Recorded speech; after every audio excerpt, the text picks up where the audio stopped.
Hello, and welcome to Simon Says Let's Talk Business on Business RadioX. This is Al Simon, your host with Sander Training by Simon Inc. And on Simon Says Let's Talk Business, on this show, we talk with high-performing business professionals, easy for me to say. And we do it so we can sharpen our skills and learn new ideas and concepts and share best practices. And we get to talk with real smart people and learn stuff. So it's really good. So listen carefully, take some notes. You may want to engage with my guest today at the end after you hear the good stuff we're going to talk about. And as always, we'll conclude the show with a sales tip from moi in our Ask Al segment. So really pumped today. I have two guests, two of my newest clients, brothers, business partners.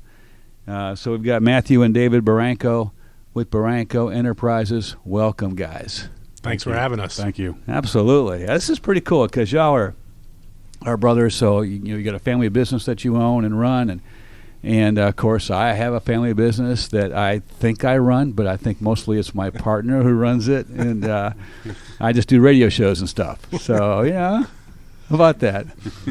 So Matthew and David. Now, okay, so you're brothers, and it's family business.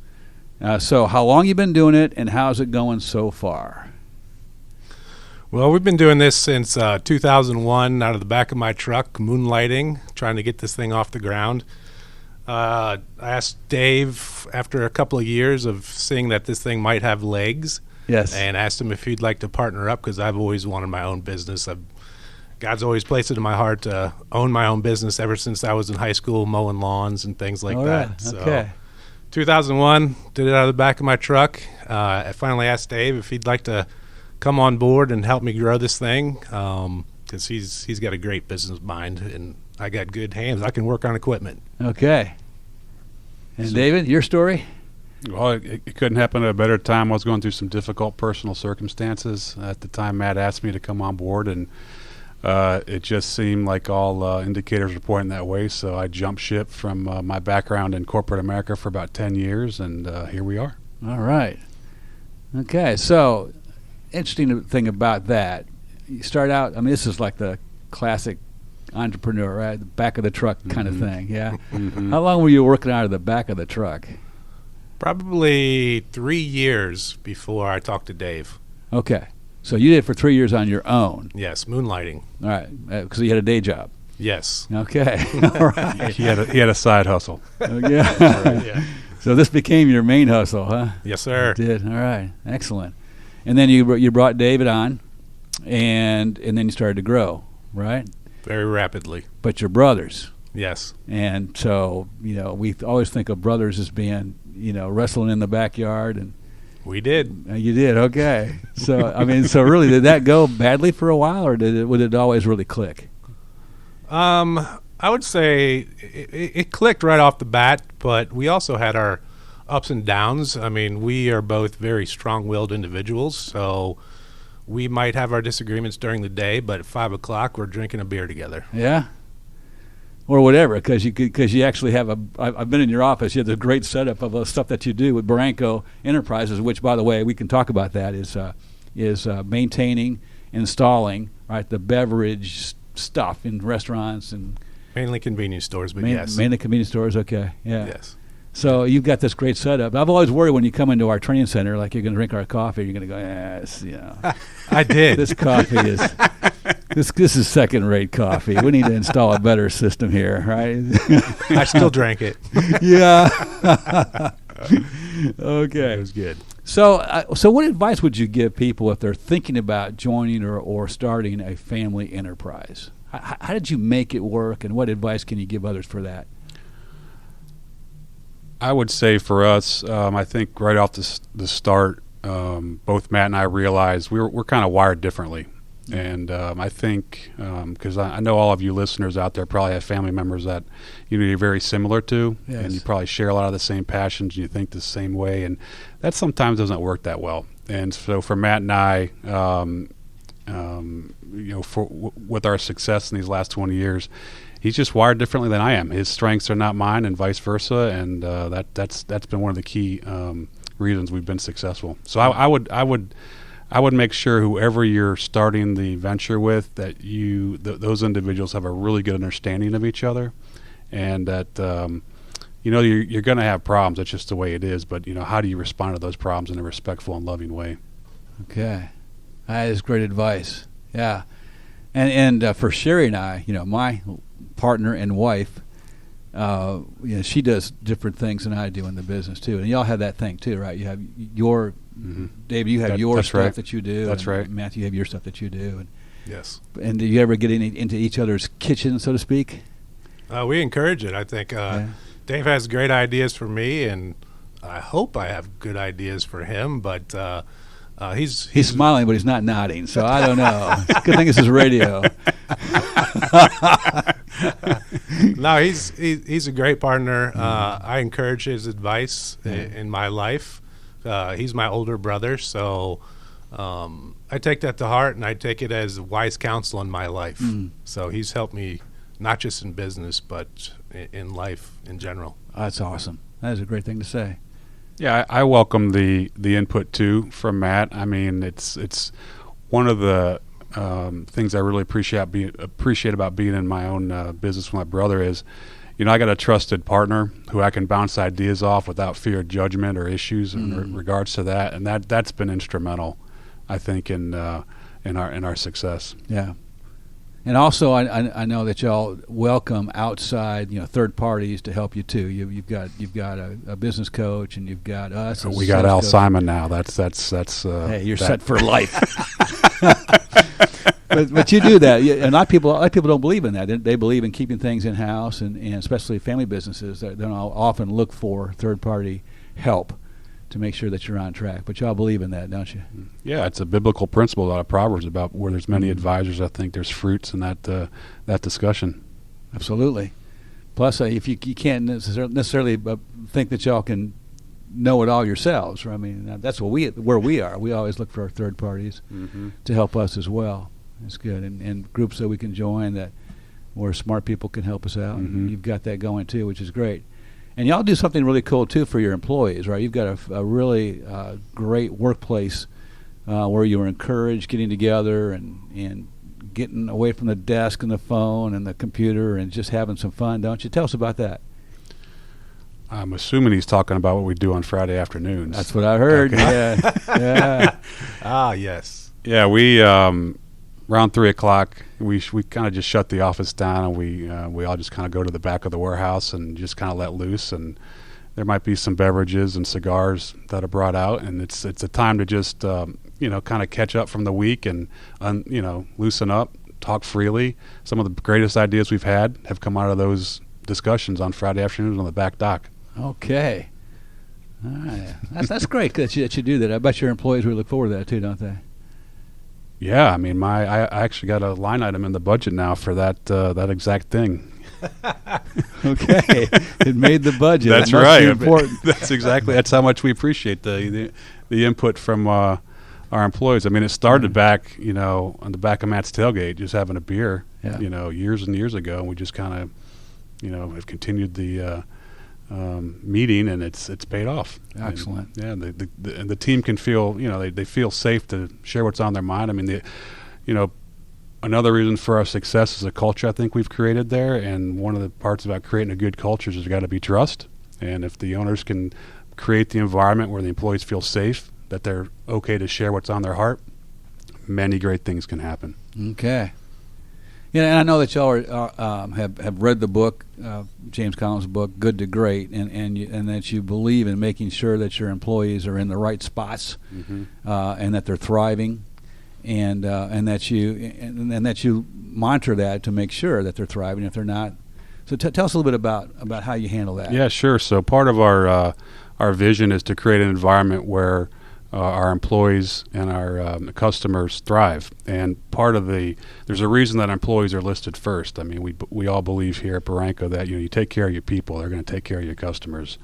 And so part of what does that mean? I mean, thriving can mean a lot of different things to a lot of different people. For us, it means on the employee side that they're in the right seat. And what I mean by that, to take a little bit further what Jim had said in the book, one of my passions is is helping people understand their God-gifted talents, how they're wired. And when somebody's using those God-gifted talents in society to help serve a need in society, a byproduct of that is passion, and it's very attractive. Customers want to be around it, other colleagues want to be around it, and so we do our best to try and find out how somebody's wired to utilize their gifts to serve the need in society, and it could be to serve a need in our business or what the customer needs. And so that's just a passion of ours, to make sure we create that environment where the employee can thrive. And so it's not just, you said how they're wired, so that can mean skill sets, right? But it could also mean the way they think, can it? Correct. Okay. And to make sure that what they do every day, all day, gives them satisfaction and a sense of absolutely value. Yeah, we call it good days. Are you having a good day? Oh, yeah. So we want them to know what a good day is. Okay. Do they often answer in the negative when you ask that? Sometimes they do, but even in bad days, you're going to learn many things. So as long as they learn from what that bad day was, it's truly a good day. And you can learn too, right? Because if there's things that are not quite right and they're not really thriving, don't you want to know sooner rather than later? Yeah, absolutely. That's good. Okay. And so I'm sure you've had occasion to shift someone to a different seat, haven't you? Yes, sir. It happens. Yeah. I mean, there's times where, ideally we have big hopes for a person in a certain role, and sometimes it doesn't work out. And let's dig deeper into that and find out why it's not working out, and see if we can help that person still at Barranco.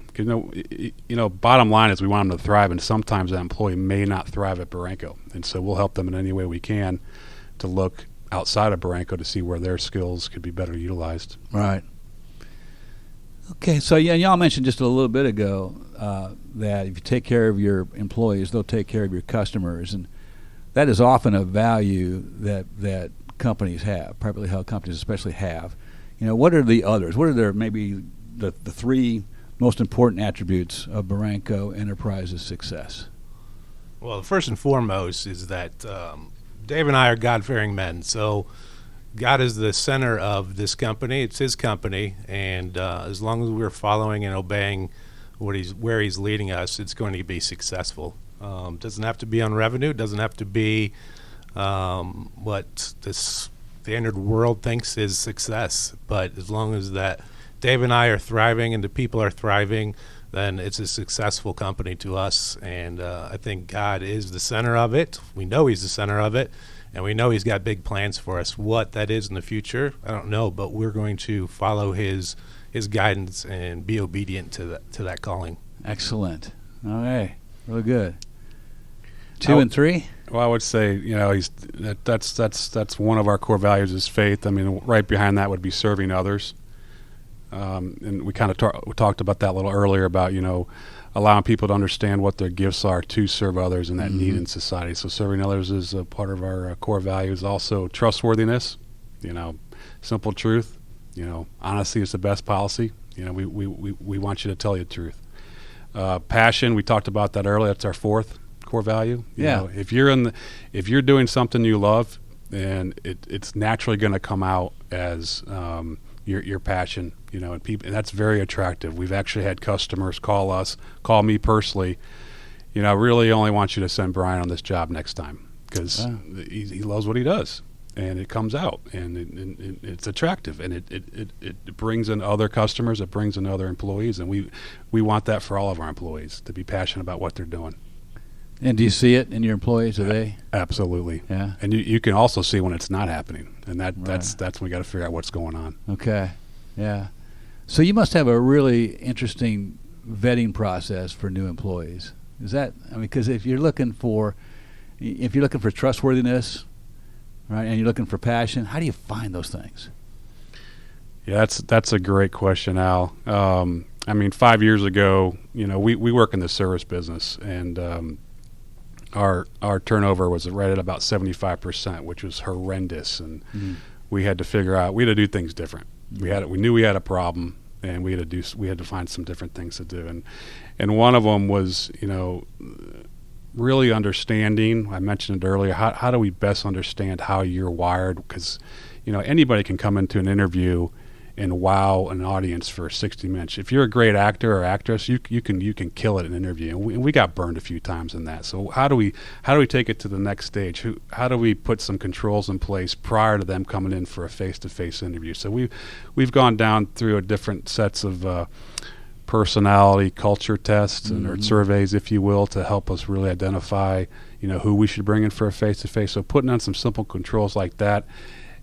And then asking the right questions during the interview, that was hugely helpful. We brought in some consultants to help us out there.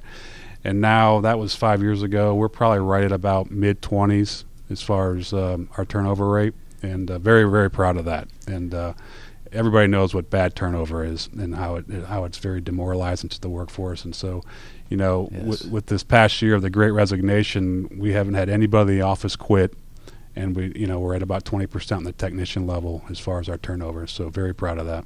You should be very proud of that. That's almost hard to believe in this environment. Yes. So you went from 75% turnover to mid-20s. In 5 years. In 5 years, and still holding with this environment of the Great Resignation. That is amazing. And it's because you changed your interview process, mostly?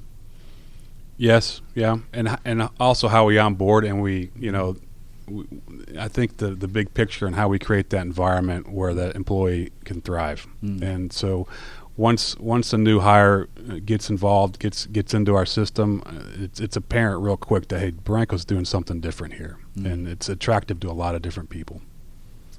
I bet it would be.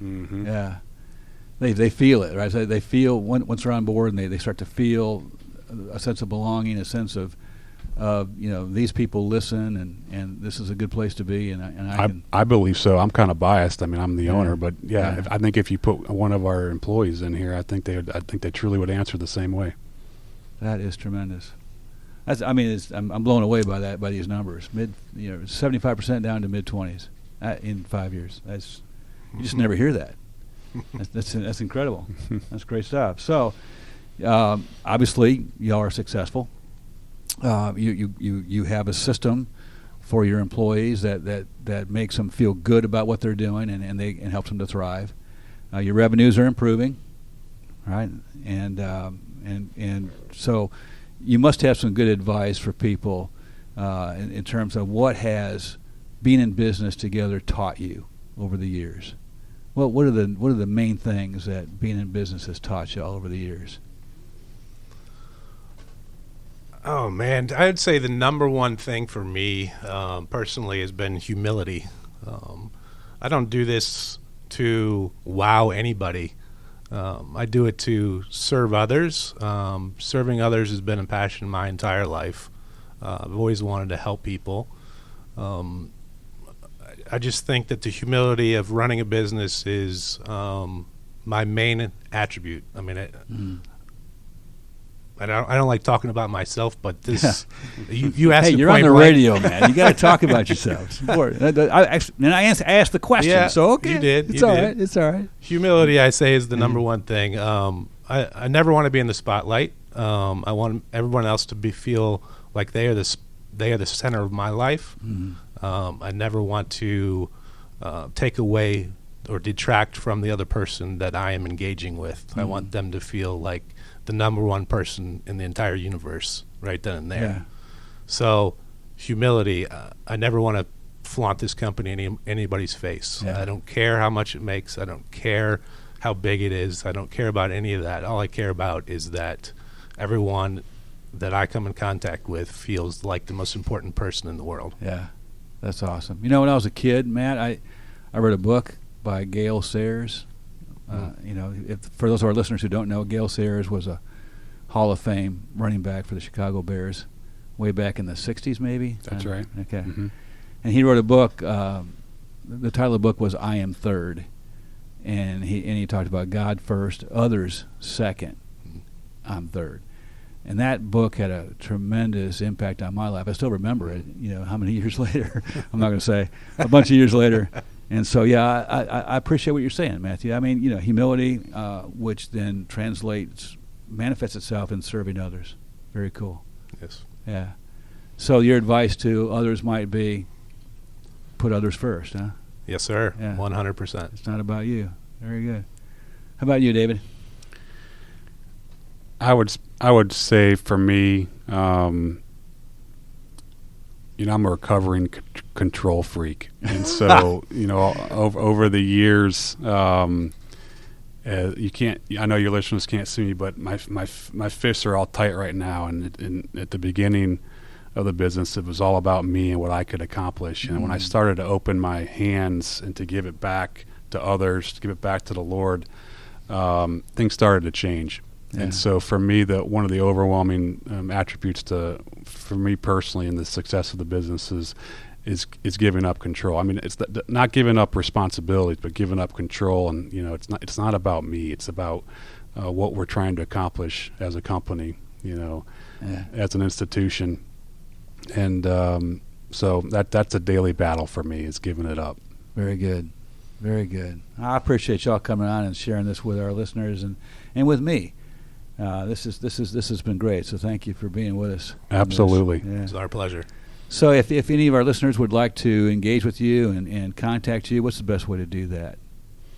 I'd say visit our website, barranco.us. That'll have all the contact information there. Okay. And Barranco.us. Okay. And it's David and Matthew Barranco, owners, brothers, and focused on others. Hey, that rhymes. Well, anyway, but thanks for being with us. This is, again, Al Simon with Sandler Training by Simon, Inc., and my guests today on Simon Says Let's Talk Business have been Matthew and David Barranco with Barranco Enterprises. Terrific stuff, guys. Thank you, Al. Thanks, Al. So we always end our shows with a sales tip. We call it Ask Al, and where we take a question from a listener and answer the question here on the air. And if you have a question for me, Al Simon at Sandler Training, about sales or sales management is really what we're talking about there. If you have a question for the Ask Al segment, send me an email, al.simon@sandler.com. al.simon@sandler.com. Send me your question, and we just might put your question up here on the air. And so today's question that we're going to deal with comes from Russell. So Russell says, and I'm going to do some interpreting here, interpreting of the question here, okay? Because I'm not sure exactly what you mean, Russell, but you said, I would ask, how do I close more sales and get more new business? So it's a conjunction, right? Close more sales and get more new business. And I think that some people look at those as two different things. But I look at them as the same thing, personally, because there are two ways to grow revenues in a business. One is to get new accounts, and we spend a lot of our efforts at Sandler Training and helping our clients get new accounts. But another one is to grow existing accounts, grow and keep existing accounts. And in fact, David Sandler, our founder, he said we should spend 80% of our time, so 4 of the 5 days every week, working on our current accounts, and only 1 day or 20% of our time getting new accounts.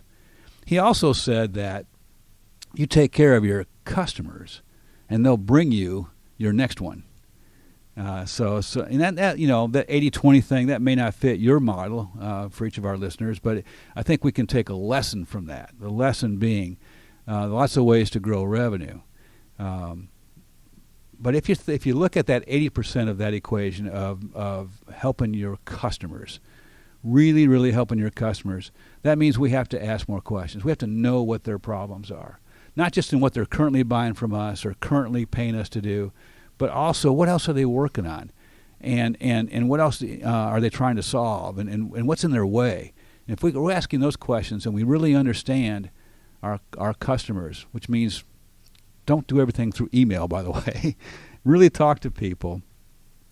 And then we'll start to understand what they need, and it could be that we can solve those issues, or it could be we know third parties that we can introduce them to that can solve those issues.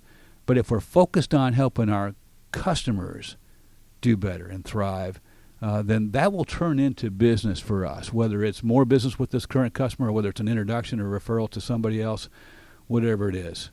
And speaking of referrals, introductions, and other ways to get new business, that should be a real emphasis for people, is asking for introductions to others.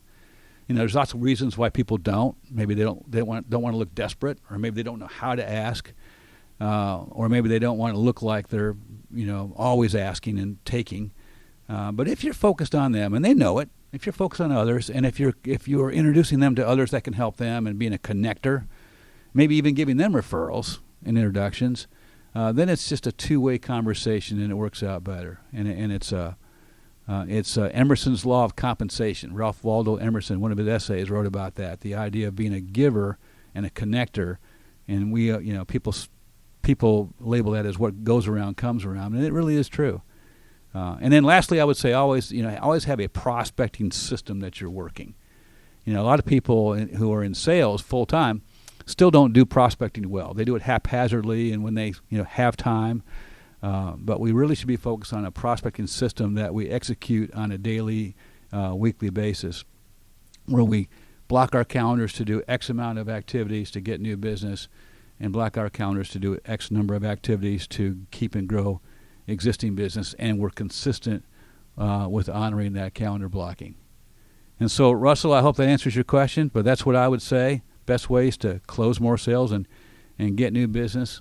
Bottom line, be focused on others, which goes along with what we heard today from Matthew and David Barranco. And that's today's segment of Ask Al and our sales tip. And so, once again, guys, thanks for being with us today. And for everybody else, good selling.